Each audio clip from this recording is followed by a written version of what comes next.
Hey guys, and welcome back to another video. In this video, we'll be going through the Saturday games, going through all the players. Going to try and make this one a quicker one, given that it is 4 games. Hopefully we can get it done in 20-25 minutes, but we'll see how that goes. But before we jump into this video, remember to like and subscribe, turn the notification bell on so you know when I upload. If you are listening on Spotify, give me a follow and a rating over there, and let's jump into this video. So the Saturday game started with Melbourne versus Hawthorn. Hawthorn ended up winning, but Melbourne, Max Gawn, slow start. I was kind of worried, but then in the last quarter, he had 2 intercept contested marks and a contested mark that had a shot on goal that he missed.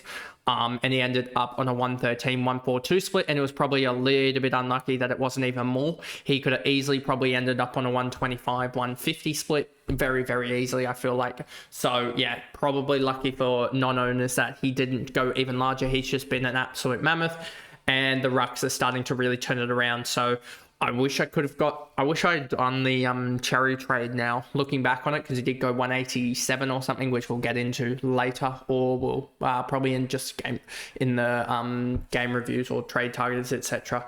We'll get into that. I don't know whether I'll do Monday game reviews. We'll see. The Sunday game reviews. We'll see about that. Bowie with a 106, 109, 106. He came back pretty strong. 28 touches, 9 marks, 1 tackle.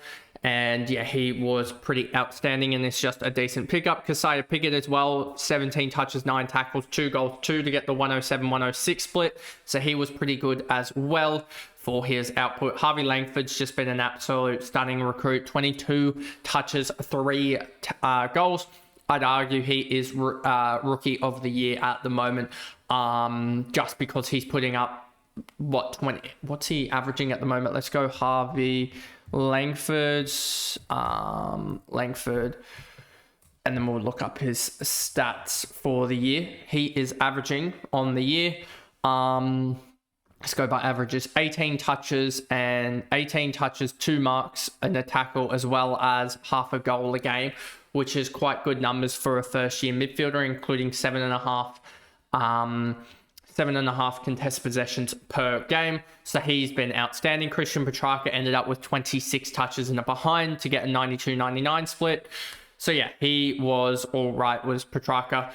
And then you had McVie, 90-84, and then it pretty much comes down, and no one else really matters. Xavier Lindsay probably now almost to trade out in fantasy. SuperCoach you could probably hold for another week, just because he got to the 71 in the end. He's going to get some more cash generation you'd expect over the next little bit, and probably find his way up towards that 300, 320k range. And then that's where you trade him out probably next week, I would say, alongside like a Cleary or someone like that. And that's how you get upwards to that sort of 500, 520k guy that you can get from those guys. And then Clayton Oliver, personally, from what I've heard, put his hand up and said that he would take on the tagging role after sitting a week out. So it's pretty selfless from him there. And he limited Jai Newcomb basically to, I think, his season low of 19 touches. I know Clayton Oliver had 13 himself, which is like his second lowest in his career, which maybe isn't necessarily the role that you want to see him in, because he is a ball winner himself. But did he probably help out the side in limiting Jai Newcomb? You would say so. So it kind of is almost, in a way, a catch-22, that you want Oliver to be winning the ball and almost not being tagged, and rather than the tagger himself. But he also did do a decent job in the tagging role. And then Jefferson and Tholstrup. Then we get quickly over to the Hawthorn Hawks, and Jai Newcomb, 28 touches, 10 tackles. He was amazing, and it looked all but set that he will leave at season end. Probably to like a Geelong or something like that. But he does put out games like this. Giath, Sicily, 95-121. D'Ambrosio, Ward, Gunston, Weddle, Amon. Sicily's an interesting one. I haven't tended towards him just because of the backline that they've got. And yeah, it looks like Barras will come back in after resting this week, and that should shift Sicily, you'd expect. So yeah, I expect Sicily to be so volatile this year. Amon Impey Moore as well had a little bit of a role, I felt like, because Huswaite got subbed out at halftime. So he went into the midfield a little bit, which probably helped him out, but his inefficient kicking didn't for goal didn't really help him out either there. Newcomb, 67-57, 19 touches, 3 marks, 4 tackles. Just couldn't get enough of the ball because of Oliver, which was a little bit annoying having him. Ginnivan, Hardwick, no one else here really matters too much, except for Huswaite, who just got subbed out of the game. Nash is back, not this week, but next week, so that looks iffy there as well. And of course, he was just on the bubble, so that is that one. Pretty much, he not is a trade out, but you really want some bench cover to be able to sort of hold him off the field, I would say, just because he's a massive vest threat. Then we get to the second game of the round, second game of the day, which was Essendon versus Sydney, and Essendon just dominated the all of the statistics. I think they had an extra like 60 marks, an extra or 30 or 40 marks, an extra 60 odd touches. Pretty much everything they dominated. Nick Martin had 38, 8 and 5. 141, 145 split. He was fantastic. 100% game time as well for him, which is quite good for a non-key position player. Andy McGrath, 125, 146. He was amazing as well. 35 touches, 11 marks. Got a lot of the ball just because Essendon was just getting every turnover in sight, because Sydney would continue to bomb it in with a key forward line of Aaron Francis and also Joel Hamling. Setterfield had a pretty good game, 28, 9 and 8 as well. Zach Reed, 118, 133. He was amazing as well. 27 touches, 14 marks. And he's turning out to almost be a premium. So, yeah, there's that. But his cash gen is amazing. I think he's around that 380k, I want to say, range for SuperCoach. I'm not exactly sure, but I'm pretty sure he's in and around that range there. Let me just double check that for you whilst we continue on. Jackson Pryor, didn't expect this game after what we saw last week. But, yeah, Zach Reed is after his 133 is 382.1k with, I'm pretty sure, a negative break even. A negative 9 break even. So if he does score another 100, which he's somehow projected to do, then he goes up 48.6k to 428k, which would be kind of ridiculous. It'll be interesting to see how he sort of his cash generation develops, because I mean, if you look at the projections, they're projecting him to get another 80k upwards to that 467k range. If he does that, he's almost just a keeper, just because he's going to put up big scores, and then you don't have to bother trading him, which would be kind of amazing. Jackson Pryor, I didn't expect this, as I said. Mason Redman, he had a really good game as well, 32 touches. You can just see this.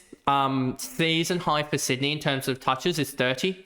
Mason Redman over that. Will Setterfield got damn close. He would be second for Sydney in terms of touches.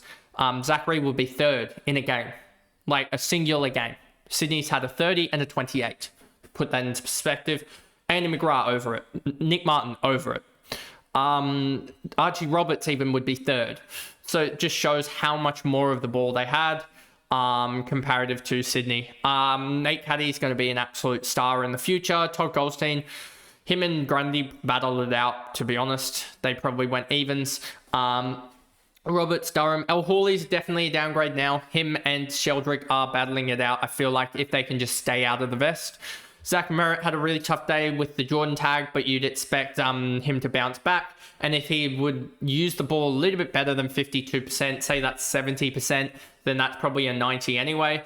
Dersma, Caldwell, Perkins, Wright. Haynes has done his ACL. That was confirmed yesterday, which sucks because that's another downgrade target gone, as well as the fact that you never want to see a guy get injured, let alone a guy get injured on his debut with such a long-term injury like an ACL. Hobbs, Langford, Mackay, Kakos just finally showing his true sort of colours of a small forward. They're going to have down games like this, but watch him have a 70 next week. Shield, and then Daicos. Then we go over to Sydney. This one's probably going to be a quick one. I'm probably in the next couple of weeks, I think, going to do a video on what do Sydney do next anyway, probably right before the mid-season draft itself, which is in another week or two. So yeah, Nick Blakey, he did pretty much everything he was best on for Sydney to be honest with you. It was pretty obvious that he was best on. He almost won them. If Sydney could kick straight that game, that spoiler he had in the last quarter would have been relevant to the result and would have been game saving. He had, I think, 5 or 6 intercept marks at least. Him and Tommy McCartan were outstanding in that space. I know Tommy had this bad vision on Nate Caddy, but I don't think he was on Caddy all day. I think he was on Peter Wright, which Peter Wright had 0 goals. So other than a cross swap or in transition, he really didn't have a bad day, did Tommy McCartan. Brodie Grundy, I thought, was better. 23 touches, 32 hitouts, 56% disposal efficiency, not the best. Matty Roberts had an absolute shocker by foot, and there is cause for him to actually be dropped. So, and it is warranted at this point, but there's just so many guys ahead of him, including pretty much the whole ball distributing brigade from Sydney that probably deserved to be dropped over him. But Matty Roberts is in a stinker bunch of form. He couldn't hit a target to save himself and probably cost Sydney the game in his individual mistakes. He cost them 2 or 3 goals just from his ball use. Chad Warner was sort of very, very up and down, but you take the 93 if you got him. James Rowbottom, 21 touches, 4 and 4. He had what is usually his game, 20 odd touches, 4 plus tackles, and then 10 plus contested possessions with 6 clearances is again another good game. Justin McInerney couldn't hit a target to save himself. Isaac Heaney had a down game. And then, Jake Lloyd, he should not be playing for Sydney next year. If there was no injuries, he would be out of the side. Ollie Florent, same thing. Riley Bice, he had a down game, 17 touches, 3 tackles, 4 marks. But still 71, you take it because it's not going to drain too much cash in and you can move him on because he probably gets potentially moved to a different position if Sydney shake things up a little bit. McCartan, Haywood, James Jordan, 59, 56. Angus Sheldrick was probably really good for the limited time he had, and this is why I'm intrigued if he gets full game status that he could go off, because he is the type of guy that could have 25, 26 touches alongside 4 and 4, 4 marks, 4 tackles and a goal or something like that, and then suddenly he's, well, what would that be? If you just double his stats here, that would be 101 on 66% game time. He's the type of guy that could go bang, bang and suddenly be worthwhile. So yeah, definitely a guy I'd not necessarily be gunning out for and grabbing, but a guy you'd watch because he's a guy that could, if Sydney give him the time, he's the guy that could just go crazy. Corey Warner, Hayden McLean, Caden Cleary didn't have a good game, probably time to potentially move him on. His role isn't improving, but Sydney could also chuck in the towel. So there is a big watch on Sydney with their sort of youngsters and just seeing if they're going to get a better role because they're pretty much cooked at this point. They're 3 and 6. They've got 4, if not 5 games that you can pretty much cross, put a loss in the loss column there. So that would put them at 11 or 12 losses there, which you're not making finals 12 and 11 or 11 and 12. I can tell you that. So they're, especially with West Coast on 0 wins and some of the bottom 4 still on a very negative record. So yeah, that pretty much wraps the season. And then Sammy Wicks just didn't have the best day, and the forward line of Francis and Hamling did not work. Moving on to the next game of the Saturday night games. This was an absolute cracker, this game. Pretty much, every game this round was an absolute cracker. It was a 10.33 average game score difference, which if you actually look at it, if you take out the Melbourne versus Hawthorn game, that turns from 93 points total margin down to 58 from 8 games, which would be just over 7. So yeah, there was one game that was kind of an outlier in terms of non-close results. Tuke Miller, 90-102. He was all right, but not outstanding, not sort of breakaway. There wasn't really anyone. I mean, the Bulldogs were the team that went crazy. So yeah, Bailey Humphrey, 89-82, sort of returning some semblance of a score for those that still own him. Noble, 87-106. Dan Rioli, 85-79. You can pretty much skip over all these guys in a nutshell. But yeah, Noah Anderson, 82-96. He did all right, but not outstanding. Jared Witts, not outstanding. Will Graham, Yulin, Closey, Ben King, Jefferson. Not many people actually own too many of the Gold Coast guys. Matt Rowell, again, 5680. We talked about this all in preseason that Matt Rowell's a really good option early, but then falls off like there's absolute no tomorrow. And I'm pretty sure he did something very, very similar. I'm pretty sure it was either on 23 fantasy or SuperCoach points at halftime, which pretty much gives you the semblance of what he did in the second half. It might have been 23-31 split, so just shows you what happened. And then Sammy Flanders, 51 at 56 was pretty disappointing. And then, yeah, Jake Rogers, 1 -3 as well. Then we go over to probably the more relevant side in Western Bulldogs. Tom Liberatore with a 140-132 split. And it's always hard to get rid of guys like Tom Libber and other guys that you sort of bring in because of injuries when the injury guys return, because Libber also still has the capability of just going off. 35 touches, 6 marks, 10 tackles. Ed Richards, 131-127. He's been outstanding. 31 touches, 8 marks, 4 tackles. Matt Kennedy, 3 goals, 19 touches, 7 marks, 7 tackles, just doing all the 1%ers for the Bulldogs. And then you have Bailey Dale, 105-127. He was outstanding, 31 touches, 5 marks, 1 tackle. I wonder with the sort of control that the Western Bulldogs will be able to have now with Bont and guys like when Trelaw returns again, but he should be, I would expect, out for a little while now with the calf complaint again for like the 4th time this year. Whether they'll be able to control the game enough to get those touches to the likes of Bailey Dale. Fraser, 93-79. Tim English, 92-88. So Tim English, it's just sort of teetering on that sort of 10 points below the top end, as it feels like. James O'Donnell, 92-115. He was outstanding. Riley West, Joe Hennison, Polton, Williams. Sanders, I think he's going to be a guy that pops sometime soon. I know he's shown signs. That's the problem. He just can't get that midfield time. I feel like that really just that really shows how outstanding he is. So it will be interesting to see that develop. Davidson kicked, I'm pretty sure, 2 late goals to get to a 62. And then and no one else here really relevant at all. And then we get to the last game of the Saturday, of which it was Showdown 57.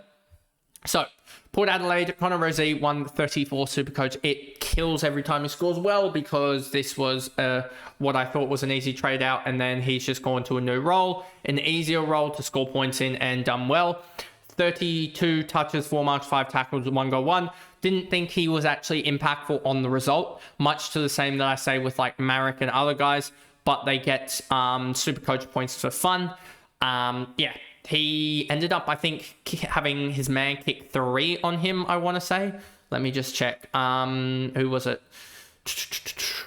Where is Neil Bullen? Neil Bullen kicked 1. He also had someone else kick, I think, another on him. I think he was cross-matched onto Richelli a couple times, and Keys as well, or it was Keys that he was on, etc. So I think he had 3, if not 4, just kicked on him, as well as that. I think one of them was even just the goal, the 7-point play that happened as well. I know he kicked a goal in the end, but I thought he was almost just a net neutral in terms of impact on the game, and somehow won the medal. Miles Bergman, I thought he had a really, really good game. He won the his tagging matchup against Dawson. 23 touches for him. Dawson had 14. He also had 5 marks and 8 tackles, did Bergman. Had 0 goals too. If he had definitely kicked those goals and then won them the game, he would have probably won the medal, you would expect. But I thought he had a more impactful game than Connor Rozee. Ollie Wines, 97-101. Zach Butters, 33 touches, 2 marks, 3 tackles, 16 contested possessions, 10 clearances. So I thought he had a really good game as well. Surprised he was behind Rozee. Willem Drew, Jason Horn-Francis, 20 touches for Horn-Francis, 1 goal, 2. Burton, Burgoyne, Burn-Jones, Finlayson. Vizentini actually was surprisingly good. I'm pretty sure he's priced at something up there though, so I wouldn't be touching him. But yeah, he was surprisingly good. Let me just find it here for Vizentini. Let's find what is he priced at, Vizentini. He is priced at 248k, which sucks. If he was anything less than like 200k or so, you would probably be looking at that potentially. But yeah, 248k in SuperCoach is just a no-go, and you'd expect in the 400s for fantasy then. Sin Farrell. Farrell's been disappointing after what you would have projected to be a good start, but I guess that's just solely because the likes of Rozee took his role over. Mead, Richards, Georgiades, no one else here really matters too much. And Powell Pepper, even though he kicked 2 goals, 29-53 split is go time for him. Then you've got for Adelaide, Riley O'Brien, 40 hitouts, 17 touches, 5 marks, 5 tackles. I thought he won the ruck battle. Simply put, even though it was an easier ruck battle against Fizentini, I thought he won that.